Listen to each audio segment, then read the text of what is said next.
पाकिस्तान समेत एशिया के कई ममालिक में इस साल शदीद गर्मी पड़ी। वैसे तो पिछले 4 से 5 सालों के अंदर ये मुसलसल बढ़ रही है, मगर साल 2024 में ये अपनी हाईएस्ट पॉइंट पर थी। आखिर इस शदीद गर्मी की वजह क्या है, आज की इस वीडियो में हम जानने की कोशिश करेंगे। अरीब स्पीक्स की एक और वीडियो में आप सबको खुशामदीद।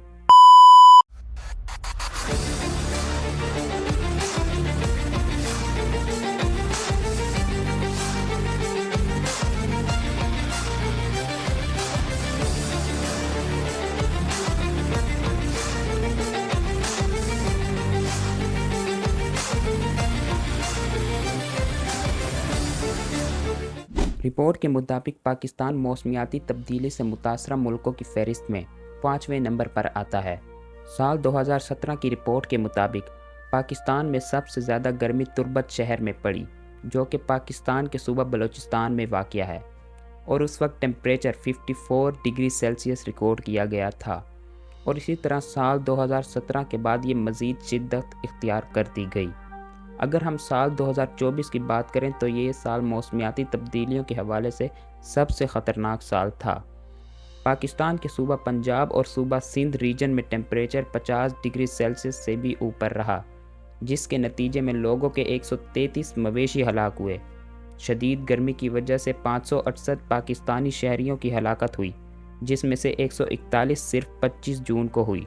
IRC ने पाकिस्तान को ख़बरदार किया है कि अगर हुकूमत ने मौसमियाती तब्दीलियों के हवाले से कोई खातिर खा इक़दामात ना किए तो इसकी वजह से सैलाब और खुश्क साली का खदशा बढ़ जाएगा, जिससे पाकिस्तान के 166 में से 26 अजला में 8.6 मिलियन से ज़ायद अफराद खुराक की कमी का शिकार होंगे।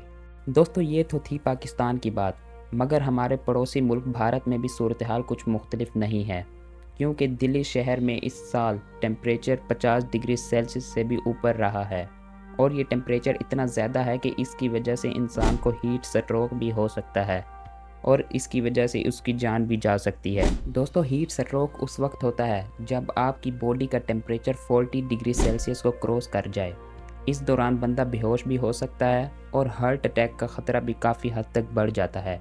सूरज से निकलने वाली अल्ट्रावायलेट रेडिएशन स्किन कैंसर का भी सबब बन सकती हैं। गर्मी का ये असर सिर्फ एशिया तक ही महदूद नहीं, बल्कि पूरी दुनिया इससे मुतासिर हो रही है। दोस्तों, ये तो था एक पूरा ओवरव्यू, मगर सवाल अब भी वही है कि इतनी गर्मी क्यों पड़ रही है। इस सवाल का जवाब ढूंढने की कोशिश करते हैं। दोस्तों, इस चीज़ को समझने के लिए सबसे पहले हमें ग्रीन हाउस गैसेस को समझना पड़ेगा। हमारी ज़मीन के इर्द गिर्द ग्रीन हाउस गैसेस की एक लेयर होती है, और ये ग्रीन हाउस गैसेस हमारी ज़मीन को गर्म रखने में काफ़ी मददगार साबित होती हैं। जब सूरज की रेज़ ज़मीन पर पहुंचती हैं तो ग्रीन हाउस गैसेस को क्रॉस करते हुए ज़मीन की सरफेस तक पहुंच जाती हैं, और जो रेज़ ज़मीन की सरफेस पर पहुंच जाती हैं वो ग्रीन हाउस गैसेस की वजह से दोबारा बाहर नहीं जाती, जिसकी वजह से ज़मीन का टेम्परेचर नॉर्मल रहता है। अगर ये गैसेस ना होती तो हमारी ज़मीन का टेम्परेचर भी बहुत कम हो जाता, मगर इसके बरक्स अगर ये ग्रीन हाउस गैसेस की तह मोटी हो जाए तो ज़मीन का टेम्परेचर भी बढ़ना शुरू हो जाता है। यही वजह है कि आज हमें इस शदीद गर्मी का सामना करना पड़ रहा है। दोस्तों, कैसे हम ग्लोबल वार्मिंग को कंट्रोल कर सकते हैं, वो चंद तरीके मैं आपको थोड़ा सा आगे जाकर वीडियो में बताऊंगा। हमारे पास चंद मेन ग्रीन हाउस गैसेस होती हैं, जिनमें से H2O, carbon dioxide, methanol, nitrous oxide और ओजोन शामिल हैं। इंसानी सरगर्मियों की वजह से इन गैसेस में रोज़ बरोज़ इजाफा होता जा रहा है।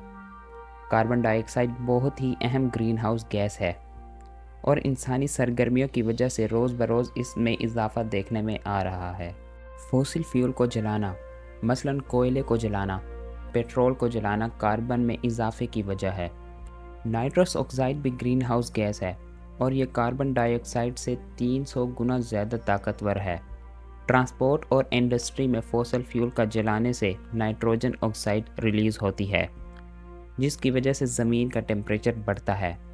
1880 से लेकर अब तक ग्लोबल टेम्परेचर में 1.1 डिग्री सेल्सियस का इजाफा हुआ है। कार्बन डाइऑक्साइड में इजाफे की रेशो 417 ppm है, और इसी तरह ग्लोबल सी लेवल में पर ईयर 3.3 मिलीमीटर का इजाफा होता है। अगर हमने ग्लोबल वार्मिंग को कम करने के लिए कोई इक़दामात ना किए तो इसका नतीजा बहुत ही बुरा होगा। तो दोस्तों, अब हम जानते हैं कि हम कैसे ग्लोबल वार्मिंग को कम कर सकते हैं। जितना ज़्यादा हो सके रीन्यूएबल एनर्जी की तरफ आना चाहिए। नंबर 1, फॉसिल फ्यूल से बिजली बनाने की बजाय सोलर पैनल की तरफ आना चाहिए। इससे हम माहौल दोस्त बिजली भी बना सकते हैं। नंबर 2, पानी के इस्तेमाल में एहतियात करें और ज़ाया ना करें।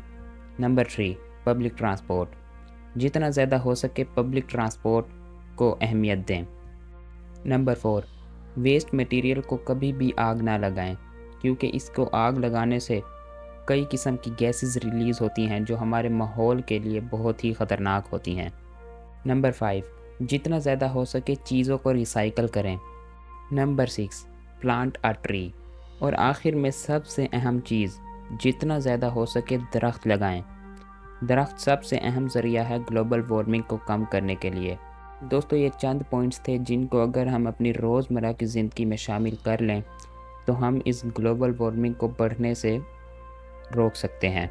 दोस्तों, ये थी हमारी आज की वीडियो। उम्मीद करते हैं कि आपको हमारी वीडियो से कुछ नया सीखने को मिला होगा। मिलते हैं अगली वीडियो में, तब तक अल्लाह हाफ़िज़।